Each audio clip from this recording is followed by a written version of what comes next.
Good evening, everyone. Welcome to Battle Tested History. I'm your host, along with Dungeondan Uebel. I got to admit, tonight we're doing the Alamo. Right. I loved tonight's show. I knew nothing about the Alamo, other than it was a big battle in Texas. It was, it's legendary. It created hundreds of heroes. And watching the movies and doing the research, I learned a hell of a lot. So I'm really glad we picked this. We picked these movies. And Dan, you live right near there, don't you? Right down. Yeah, it's maybe 5 miles down the road. Oh, you must see it a lot. I do. Every time I go downtown, I'm by it. And the two best haunted hotels are right, one on each side of the Alamo, or really? What remains of the Alamo. Yeah. Now, are they haunted? Are they haunted with spirits from the battle? I don't think so. The Banger is it's a bunch of soldiers, but it's from Teddy Roosevelt's soldiers that the Manger is haunted from. And then on the opposite side is the Emily something. That one's just it's the building itself used to have a morgue in the bottom. It's your typical hauntings. Oh, okay. Yeah, I got to get out to Texas sometime. There's so many things I want to see out there. There's a whole bunch of stuff out here. Trust me. Yeah. Even just walking through the Manger is amazing. It's like going through a museum, especially if you're a fan of President Teddy Roosevelt. They've got original uniforms, photos I'd never seen before. It's an amazing place. Cool. So tonight's two movies were, and I did not know this until I did the research. There was, I think, one silent film about the Alamo that was made in like the 20s. The classic 1960 Alamo with John Wayne, Richard Widmark, an all-star cast. And after watching that movie, I still didn't know anything about the Alamo. And then there was the 204 version with Dennis Quaid as Sam Houston, Billy Bob Thornton as Dave Crockett, Jason Patrick as Travis. Excellent movie. So, Patrick Wilson as Travis, Jason Patrick as Jim Bowie. So do you start off with the Alamo? Yeah, let's take my favorite one, John Wayne. It was, guys, I got to put my glasses on so I can read things. John Wayne, Richard Widmark, you've already gone through all these guys. Richard Boone, how amazing is that guy in Westerns? I mean, I've seen him in dozens and dozens, and even his part in this movie was just outstanding. It's your typical story. It's based on historical fact, although I will say little to none of it's actually true. Even on the things that the history says might have been that's just a completely fictitious movie with the names and the location. I think the 2004 was far more accurate, but it fell very, very short. But for the John Wayne version, that movie was just fun. I mean, and it seemed like they set it up for a lot of stupid fun. We talked in the green room, the feather fight. I never even seen a fight like that before. And I was just like, this is entertainment. Yeah, that was playing up to the John Wayne super macho image. Yeah, and then John Wayne being the hero to the woman who's, being victimized by the shyster. It was your classic trope of everything for a Western. But it was very entertaining. I've seen that movie several times, and it was nice to bring it back up and watch it again. I don't like, I do like, one of the things I liked about this movie was how they portrayed Santa Anna. He was like a general battle gentleman when he said all of your non-combatants can go free. We will let them pass, and they can go home. And all people fighting, well, we're going to kill you. That never happened. Unfortunately, that didn't happen. But it was a nice gesture. I always thought it's like, wow, that guy is actually pretty nice considering. Well, that whole thing, they did nothing with the Mexican side of it, which I thought was very little. Like that scene and the scene at the end when, and I can't think of the woman's name, Susanna Dixon and the 8-year-old boy, when they were allowed to leave, they survived. And all of the Mexican soldiers were standing there in tribute. Reminded me of the great but inaccurate scene at the end of Zulu. Yes. The Zulu paying respect. Yeah, when they were paying the respect to it. And it was like, yes, you're our enemy, but, we respect you. You're, good warriors. That didn't happen in this movie. But they portrayed it that way. They did. And you're really right. They made the Mexican army look like buffoons. They ran raids. They're all just sitting there not paying attention on watch, and they could steal all the cattle, or they could go blow this, gun up. And personally, that's a little insulting because the Mexican army was ferocious. Yeah. I mean, they could fight. They were used to fighting. They were in the battle for, Mexico in control of. And at that time, Texas didn't exist. It was still Mexican territory. Just a bunch of people calling themselves Texians or Texicans. They are the ones that drew a line in the sand, which that also didn't happen in real life. You remember when? But they came down and said, "We're taking over this territory," and Santa Anna just turned around and go, "Really? Okay. Now, not only we fighting for independence in our country, now we got to go fuck these guys up." Yeah.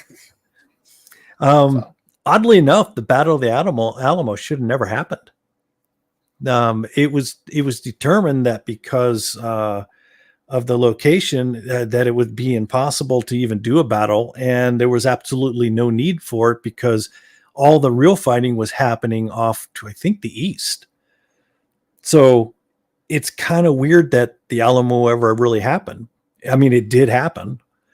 But as far as warfare goes, it was considered not viable and not something you wanted to fight for. You didn't need to have a base there.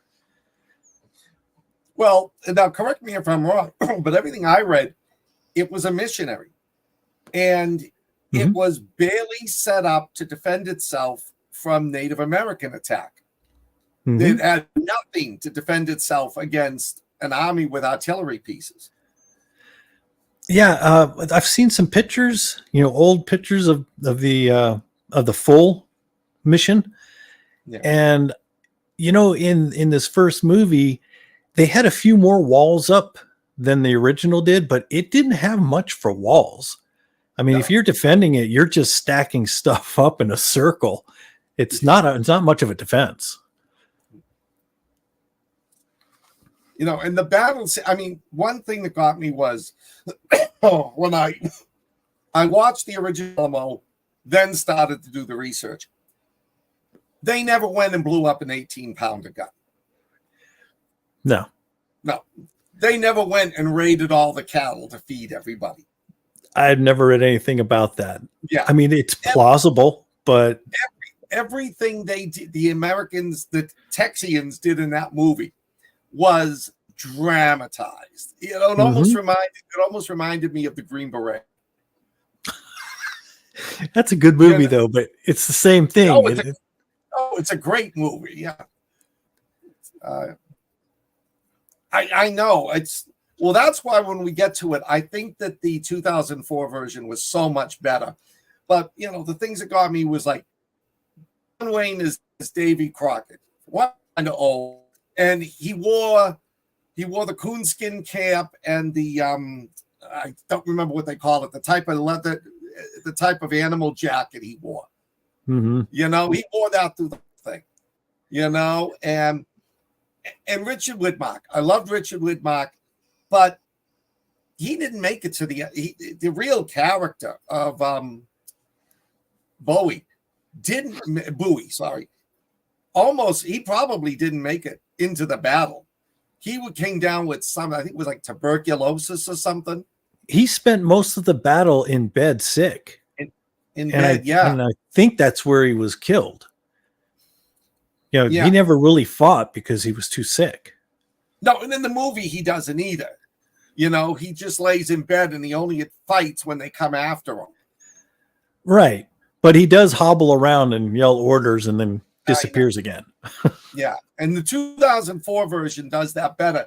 But one thing I was reading was, yes, the John Wayne version it was playing off the 1950s, the popularity of the Disney film, the Disney series. Daniel Boone, Davy Crockett, and they were popular. So they took that wholesome American folkness, threw in John Wayne, and made this movie about it. You know, Americans great, standing up against, you know, the foreign enemy, you know, fighting, you know, against all causes. But there is so little historical knowledge of the battle. From what I read, and mind you, I only had a couple of days to do the research. Most of the first person accounts of those who survived nobody ever really saw the accounts. They read historians' interpretation of the accounts. Yes. That may have been taken from somebody who was in the town just a little ways down that could see some of the battle, but not all of it. Yeah. I've got some historical facts when you want me to spit them out. No, go ahead. Okay, so let me go ahead and get some of the historical stuff out, because this is where you'll probably see the biggest difference between the two movies. The Alamo was actually a 13-day siege. Yeah. The actual battle was only maybe 90 minutes total. I mean, that's how poorly, there was no defense. It just did not last. I'm going to call them Texians because it's funnier. Okay. 200 Texians were killed, which was all of them, pretty much. 1,800 to 6,000 Mexicans were killed. That's a hell of a turkey shoot right there. That's a lot of people. You mean Santa Anna's troops? What's that? Santa Anna lost up 6,000? Nobody knows for sure. It's somewhere between 1,800 and 6,000 of his troops were killed. He showed up. Oh, you know what? Dan just screwed up. Sorry. He had 1,800 to 6,000 troops. 600 to 1,600 of those were killed. Wow. The Texians were 200 strong. They all died. Now, here's an interesting little fact. They didn't all die in battle. At the end of the battle, a lot of them surrendered and they were executed. And David Crockett has never been confirmed that he died in battle. They think he was executed at the end. I almost said David Bowie.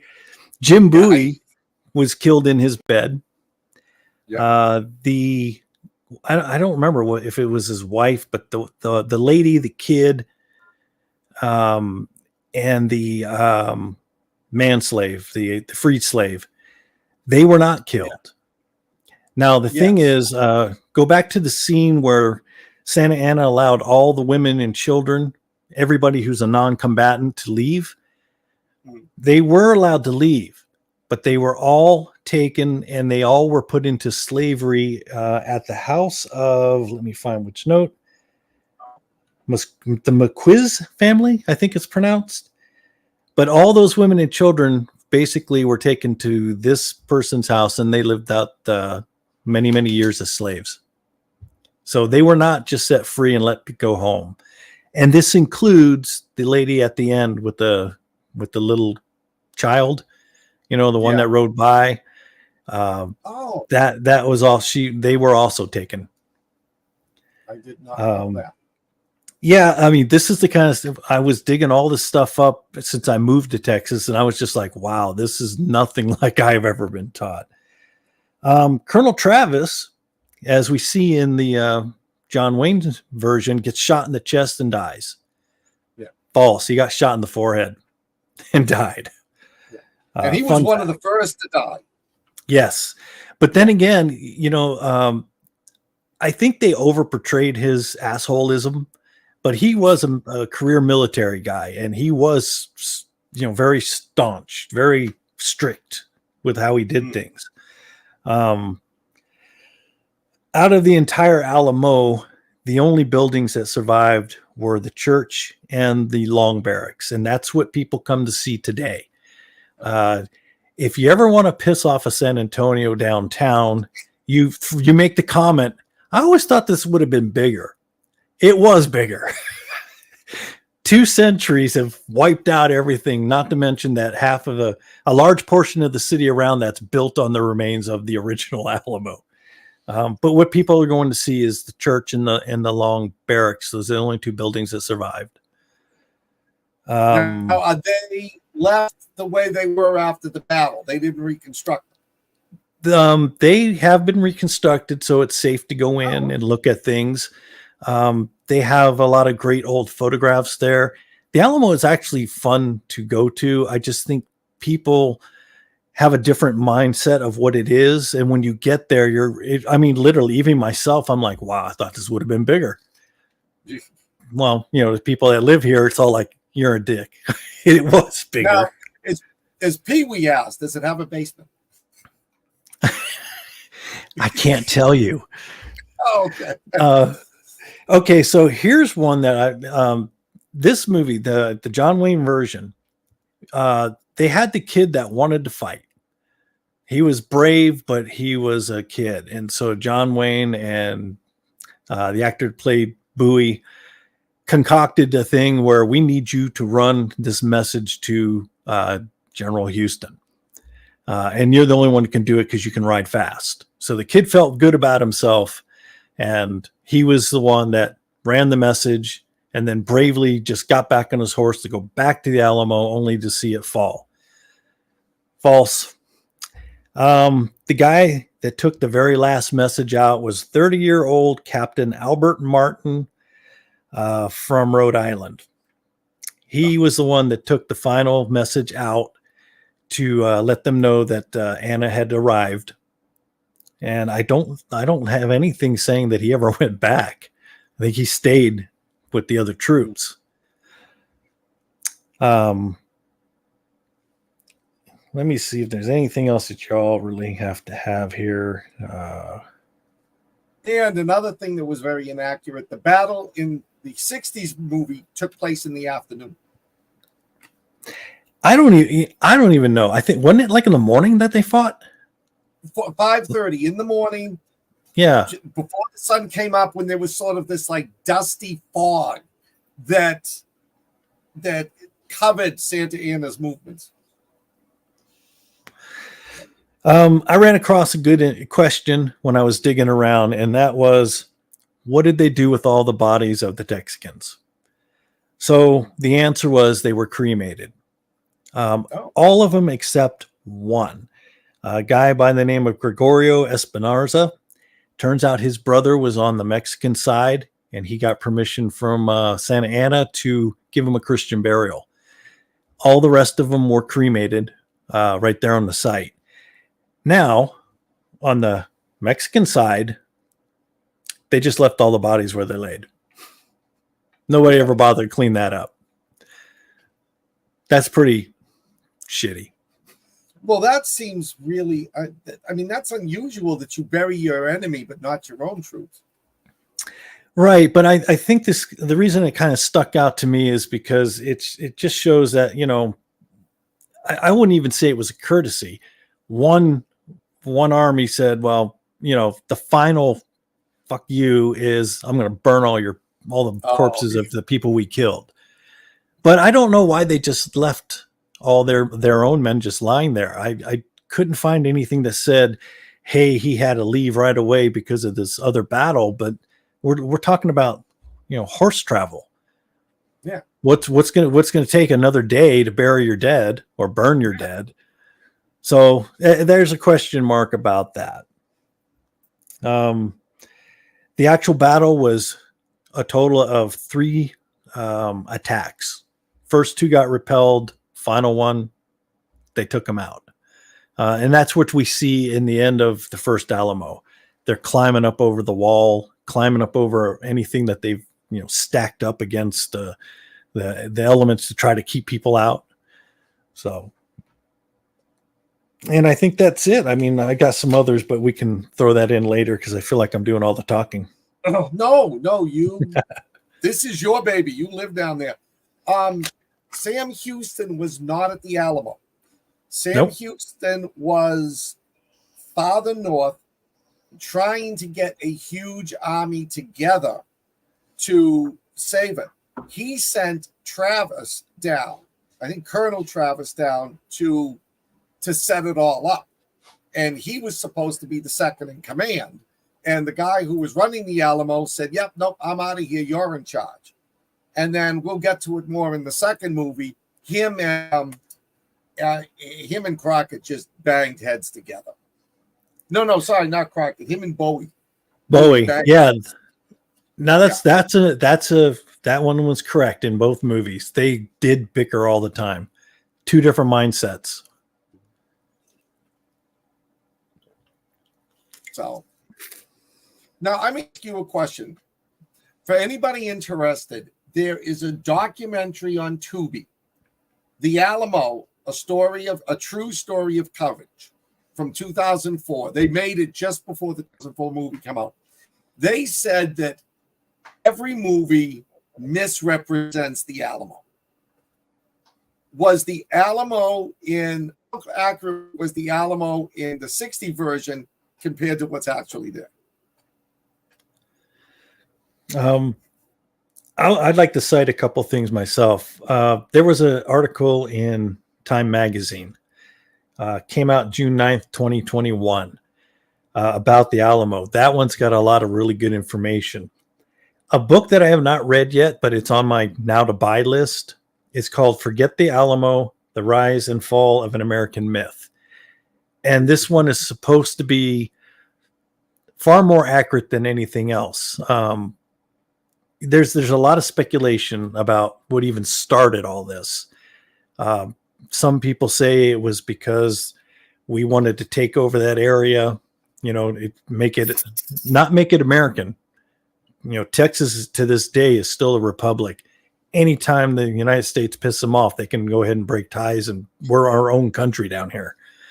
But the other half of it is what is more likely. They're saying it was all about the slavery.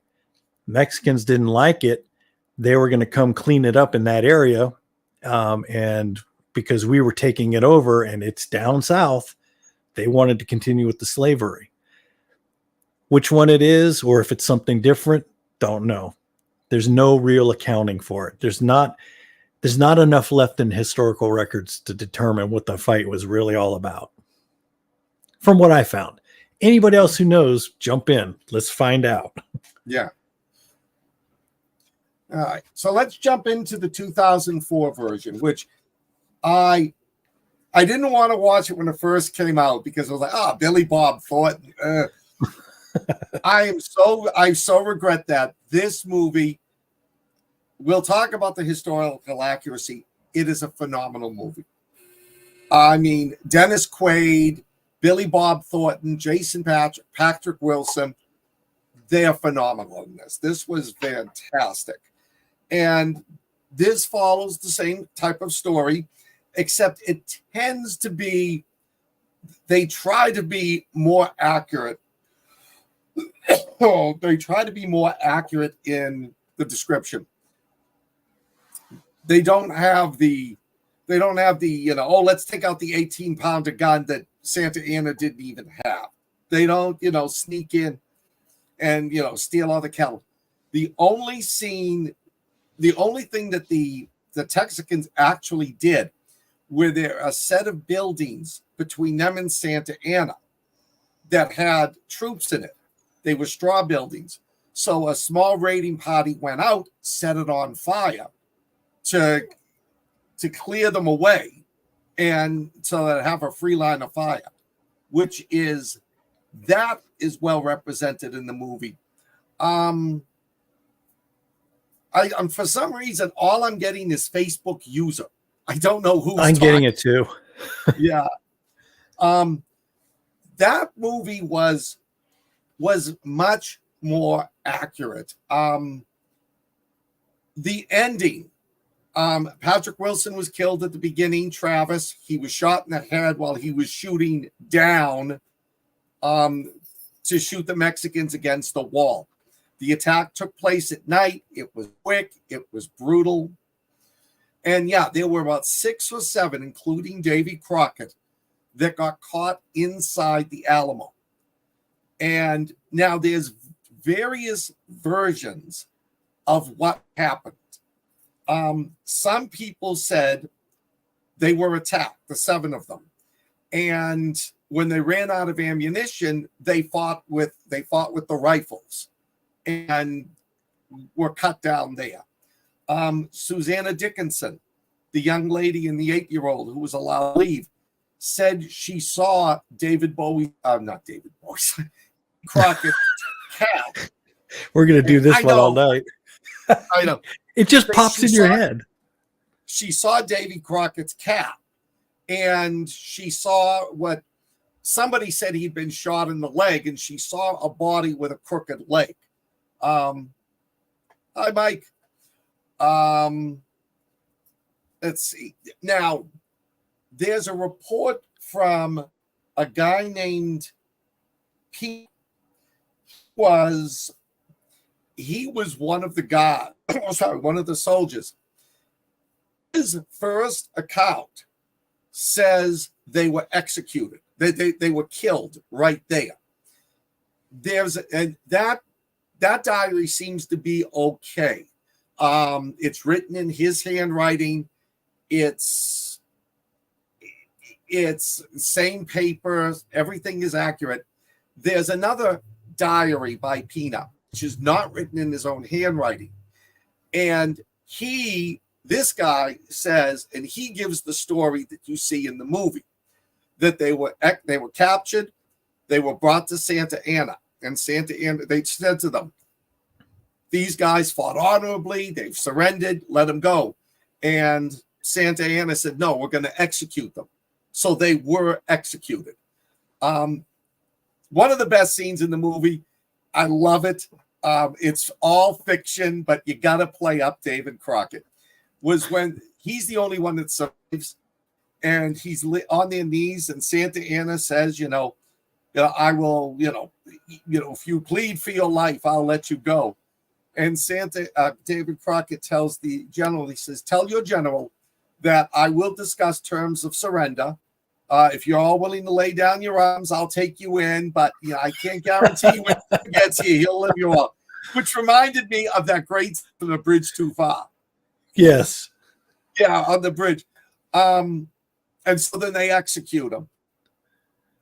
Bullshit, but that's fun. It's also like the scene, which I'm 100% sure is fiction, when Santa Anna is telling his troops, move your cannons forward. And they're like, we don't want to. We're getting too close. So Santa Anna goes like 200 feet closer to the Alamo. And David Crockett takes aim and shoots the epaulet off of his shoulder. Yeah, it's crap. But it's as fairly accurate, I think, as history allowed, considering there's so many, I don't want to say untruth, but there's so unknown about the history Better itself. word. And one thing I liked about this was they went into San Jacinto.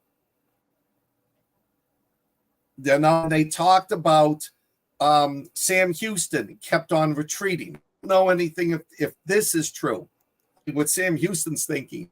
And they kept on saying to him, what are you going to do? Why aren't you fighting? You're a coward. And he says to them, when Napoleon came back, Wellington didn't immediately engage him. Wellington kept on retreating until Napoleon made a huge mistake, and then he attacked and won at Waterloo. Right. In the movie, it's the same thing. They spend 6 weeks retreating, and Santa Anna breaks up his force into 3, and he happens to sit himself right in an open field near Sam Houston. So Sam Houston's army attacks, wipes them out, and Santa Anna runs. He's captured the next day and brought back. I like the way they told the end of the story. It's not just the Alamo. It's like what happened afterward. Right.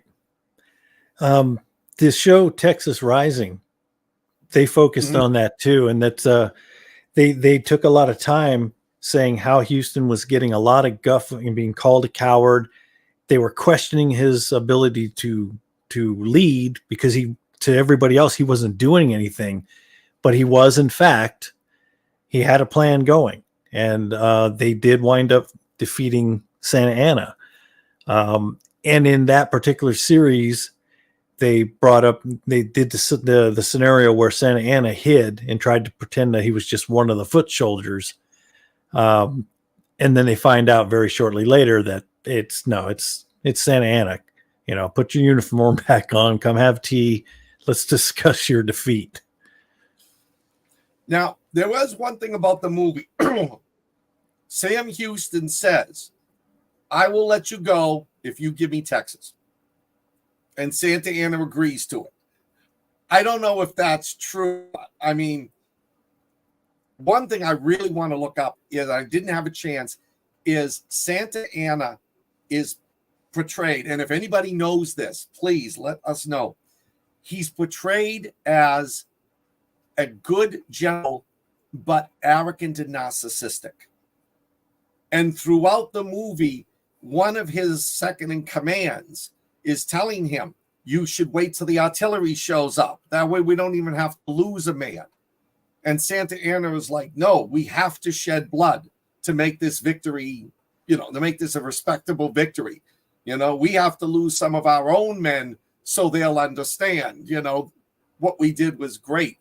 And the general is telling, the officer is telling Joe, don't split your forces. That's insane. And Santa Anna said it's okay. And then they get defeated. So I don't know. I'd like to know. In the 2004 version, they do a much better job of portraying the Mexican army. They have the one little kid who's like 10, if he's that old, and he's terrified. He's scared during the attack. I'm sure it's dramatic. He's the one that kills Travis. He shoots Travis and kills him.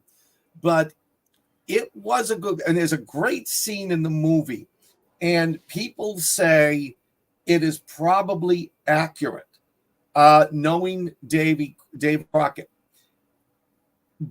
Bowie says to him, why are you staying here?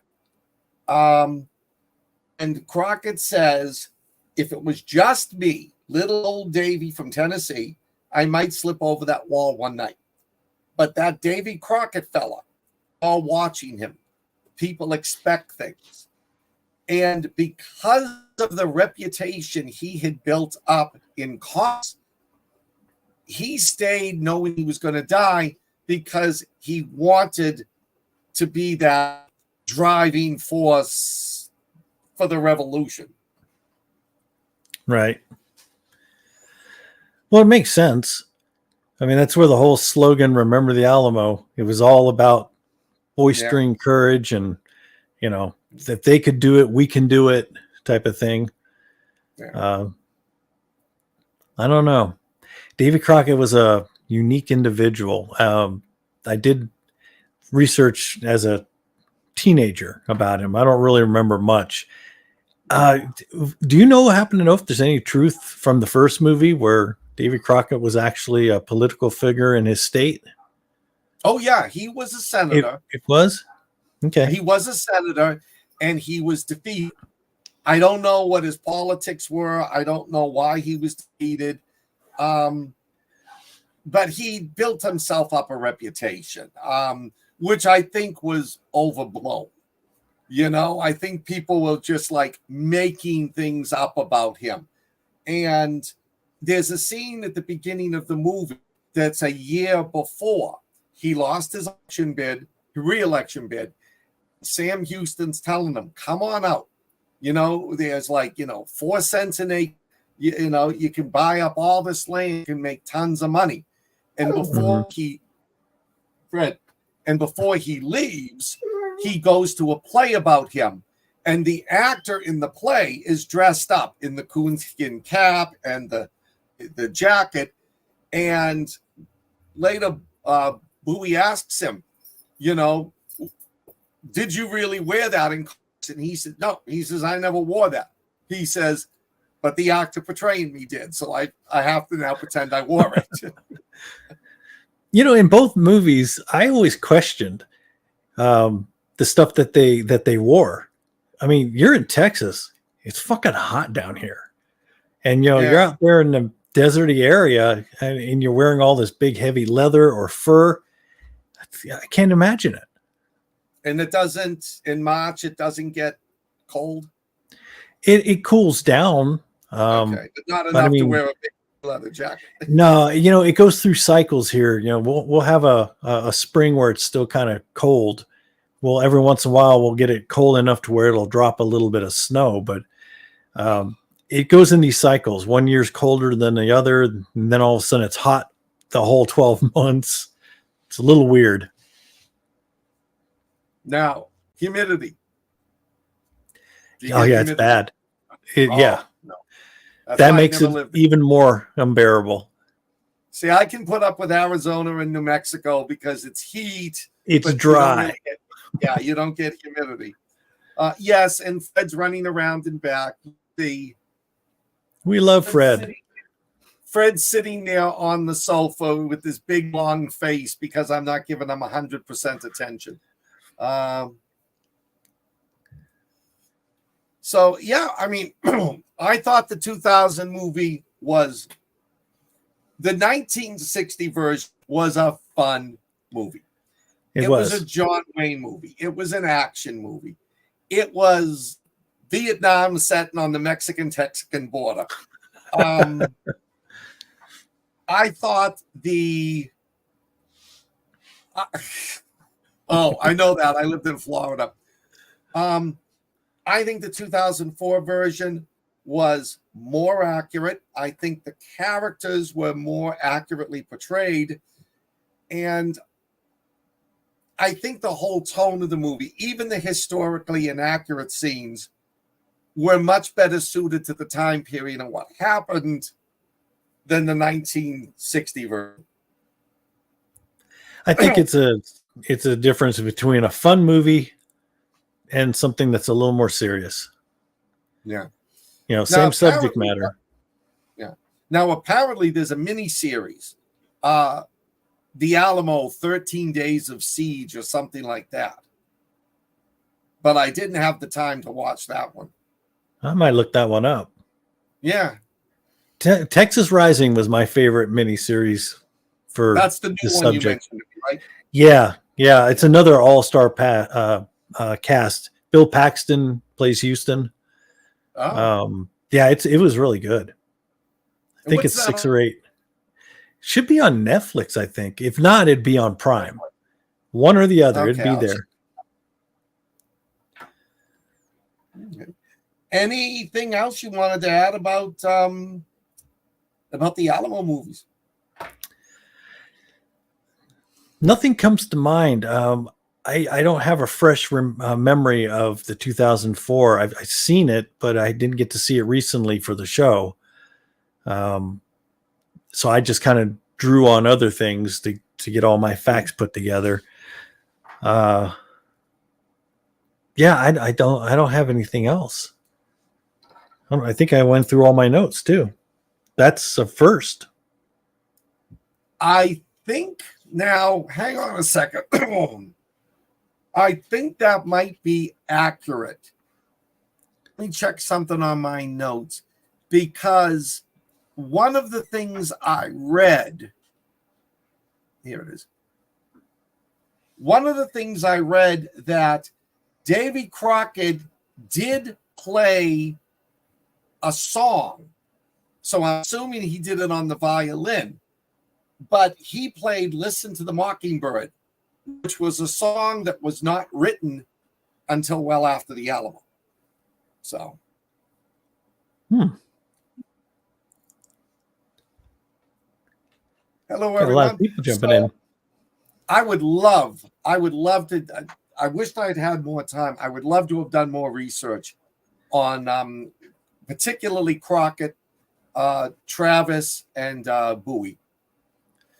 Yeah, but in both movies, Travis is played as a bit of a pompous ass. Yeah.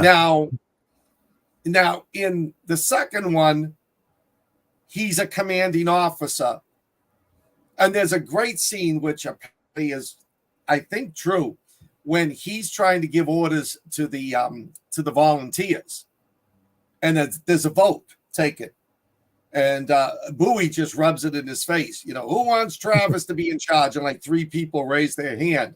And he goes, if you don't want him to be in charge, don't raise your hand. And because of that, Bowie pretty much gets the command. But he then tries to make friends and placate Travis by sharing command with him. Which would be his response, I imagine. I mean, when you're that high up in the chain, you don't really interact with the men, but you would think he would try to endear himself to the men themselves, if he wanted to be in complete command. You're dealing with volunteers. Volunteers won't listen to anybody that they don't want to. No, but I think, and that's why I wanted to look more deeply. Was that Travis's mentality? Pure military, strictly down the road. I'm in charge. You all obey me.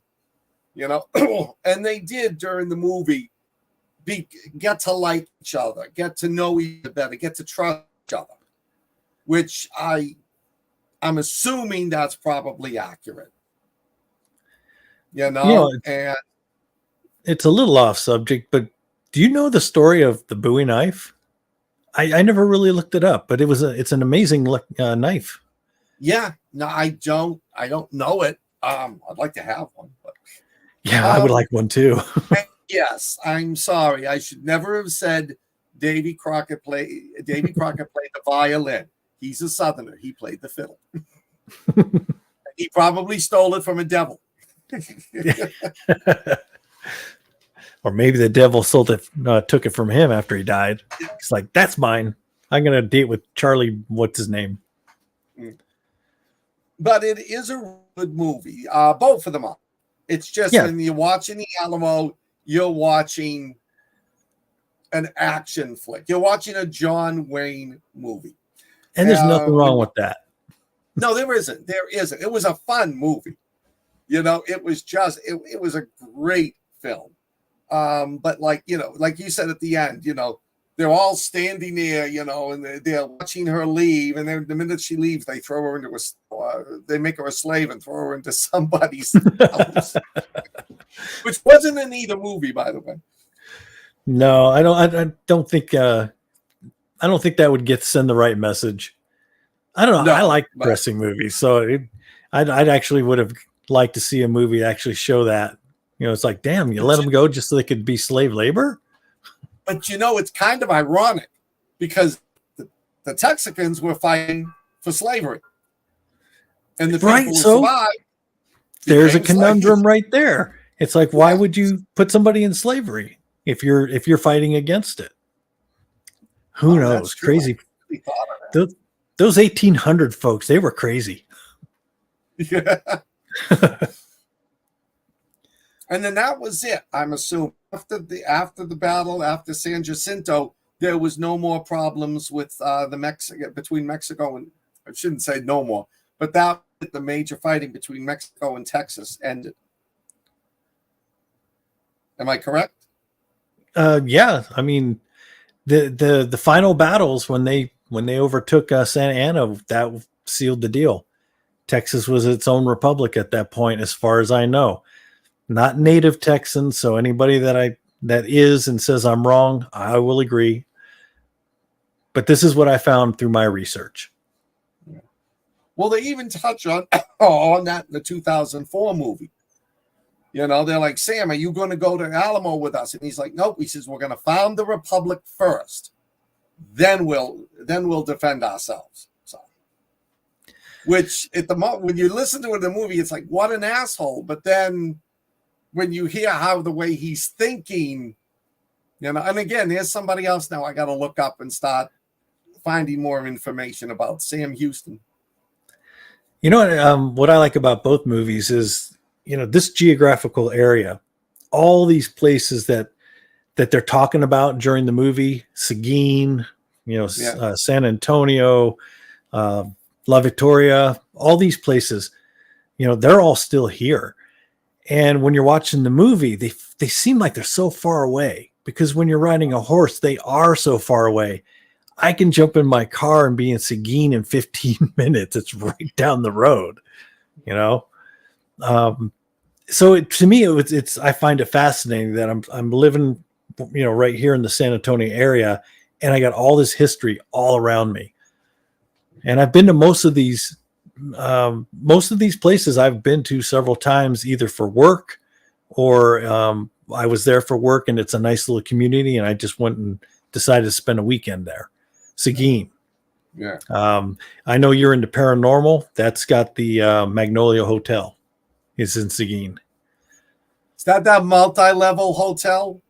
I think it's 3 stories. Oh. It's really old. And it's got the I'm trying to remember the name of the ghost, little girl ghost. The whole story behind it is fascinating. As a matter of fact, I think I have an extra copy of a book that tells it, but you know, it was a murder that went bad, and the people that were involved, and it was a big messy thing. But the killer was at the Magnolia, and it's all, again, you know, even though it was horse travel back then, you know, he could get from Seguin over to New Braunfels relatively quickly to, you know, do a murder and then get back and put his horses away without anybody realizing he was gone. But again, that's what fascinates me. I got all this historical places all within 15, 20 minutes at most drive, except Austin. That's an hour. Yeah. Now, in the movie, especially in the 2004 version, you get to see San Antonio. There's like 7 buildings outside of the Alamo. 7, not even one really nice building. The rest were shacks. How close is civilization now to the Alamo? Right across the street is a bunch of, you know, places to take the vacationers' money, and a lot of bars. Lots and lots of bars. Yeah. And 2 really cool hotels. Of course, when they do the documentaries and the movies, they only show the front of the building. Exactly. It's really weird how you can frame that up, and it literally, you feel like you're just in the middle of nowhere. Oh, by the way, if you're ever at the Alamo and it's night and it's closed and you want to take a look at that really cool cannon, don't. Those guards do not screw around. You get too close and they will come out and stop you. Why? I don't know. And I wasn't going to ask him why, because, you know, I'm down south. Cops can still thump you. And I didn't feel like getting thumped. Yeah, I got to get out there and visit someday. I want to visit the Nimitz Museum, Dallas, of course. I'm a JFK assassination conspiracy theorist, and the Alamo. Definitely. Yeah. Oh, don't forget. Was it in Austin or San? I think it was Austin. The tower, the college with the tower where the shooter was up there in the 60s. And that's there too. Yeah, it's all still there. You can't go up there anymore, but wonder why. Yeah, that whole location is there unchanged for the most part. Learned that when I watched a documentary about that shooting. But you know, Texas is so bloody huge. it's not like, you could spend a week in Massachusetts and see almost everything. You spend a week in Texas, you've seen one corner of it. Not even that. Yeah. This is the first time I've ever drove for 2 days and still be in the state. Oh man. It's like a different version of that joke of Nebraska. Everything's so flat you can watch your dog run away for 2 weeks. I did a train trip once across country, and when we went through the Midwest, it was cornfield after cornfield after cornfields. It was like, oh my God. It actually kind of sounds fun, a train trip like that. It was. Oh, it was a great train trip. And then we went through the Mexican desert and that, which was fun. But it's just like, I'm sitting there like, oh my God, they're accurate. It's just miles and miles and miles of farmland. All right, we're going to wrap up in a minute. Dan and I are going to be taking the rest of the year off. The next show would be 2 days before Thanksgiving, and we're both going to be so busy. And we're going to take December off because we've got things going. We know you have things going. So we're going to pick up again in January. And the movie we're going to start off with is the new Napoleon flick coming out with Joaquin Phoenix. So excited for this movie. I'm dying to see this one and see how accurate it is, or if they just screw up the history. I don't know. Either way, it's going to be a fun ride. Oh yeah, he's a great actor. He's a good really actor. Is. I can picture him doing this. The crowning, I think the role I liked him the best in was Gladiator. He was so freaking perfect for that role. He's the Emperor, right? He was the Emperor. Yeah. And you just watched his insanity grow throughout the whole movie. Yeah. And the arrogance.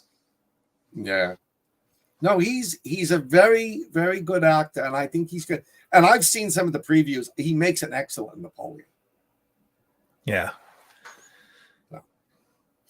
So anyways, and if Dallas is a town of drinkers, I'm going to spend a lot of time there.